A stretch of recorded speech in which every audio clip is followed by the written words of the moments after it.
गडेगाव ग्रामपंचायतीतील लोकशाहीचा खून, जनतेच्या प्रश्नांपुढे सरपंचांचं सचिवाचा आमसभेतून काढता पाय।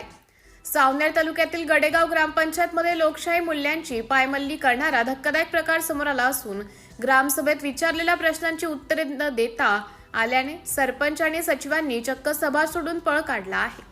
26 जानेवारी रोजी होणारी ग्रामसभा तहकूब करून ती 30 जानेवारी रोजी घेण्यात आली होती। यावेळी गावकरी व बूथ प्रमुख वैष्णव इम्राद चौधरी यांनी गावातील विकास कामांचा हिशोब आणि खर्चाबाबत विचारणा केली असता सरपंच सौ वंदना दिवाकर घोटे यांनी अत्यंत बेजबाबदारपणाचे उत्तर दिले।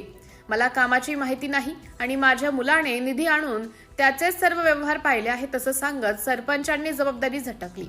लोकप्रतिनिधीने अशा प्रकारे उत्तर देणे आणि शासकीय निधीचा वापर घरातील व्यक्तीने करणे हा गंभीर प्रकार असल्याने ग्रामस्थांनी संताप व्यक्त केला आहे। या सर्व प्रकरणाची गंभीर दखल घेत संतापलेल्या गावकऱ्यांनी गट विकास अधिकारी, पंचायत समिती सावनेर यांच्याकडे लेखी तक्रार दाखल केली आहे। मनरेगा, घनकचरा व्यवस्थापन, नाली सफाई, वृक्षारोपण आणि रुग्णवाहिका यासारख्या विविध कामांच्या निधीमध्ये मोठ्या प्रमाणात अनियमितता असल्याचा संशय तक्रारीत व्यक्त करण्यात आला आहे। भर सभेतून पळ काढून जनतेचा आवाज दाबण्याचा प्रयत्न करणाऱ्या सरपंच आणि सचिवावर अपात्रतेची कारवाई करावी अशी मागणी गावकऱ्यांनी केली आहे। या तक्रारीवर वैष्णव चौधरी, अरुण गोंडुले, शुभम राऊत, प्रवीण दियेवार यांच्यासह अनेक ग्रामस्थांच्या स्वाक्षऱ्या असून या प्रकरणाची सखोल चौकशीकडे आता सर्वांचं लक्ष लागले आहे।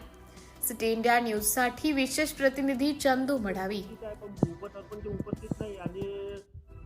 ग्रामपंचायत गडेगावमध्ये ग्रामसभा घेतल्यानंतर उपस्थित सर्व सदस्य पण नाही, फक्त सरपंच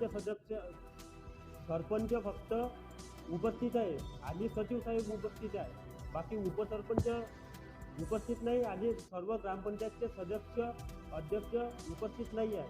तरी पण एक ग्रामसभा घेत कशी आहे?